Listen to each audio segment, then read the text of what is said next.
আসসালামু আলাইকুম এভরিওয়ান। আজকে আপনাদের মাঝে খুব সহজ একটা রেসিপি নিয়ে আসছি, সেটা হচ্ছে মাছ ভর্তা। যে কোনো মাছ দিয়ে এই ভর্তাটা করা যাবে। তো তার জন্য আমি 2টা মাছ পরিষ্কার করে নিয়ে নিলাম। এই ভর্তার জন্য যা লাগবে তা হলো পেঁয়াজ, কাঁচামরিচ, রসুন।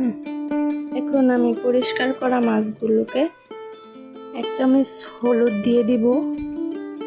এরপর আমি হলুদটাকে মাছের সাথে মিশিয়ে নিব, সাথে হালকা পরিমাণে একটু লবণ ছিটিয়ে দিলাম।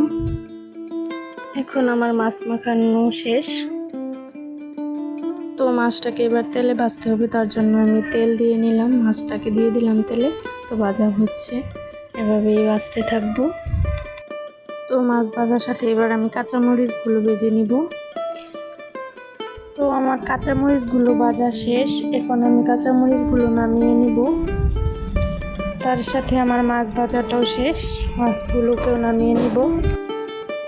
এখন তেলের ভিতরে আমি পরিমাণ মতো হলুদ দিয়ে দিলাম। এখন এই পেঁয়াজ রসুনগুলো দিয়ে দিব।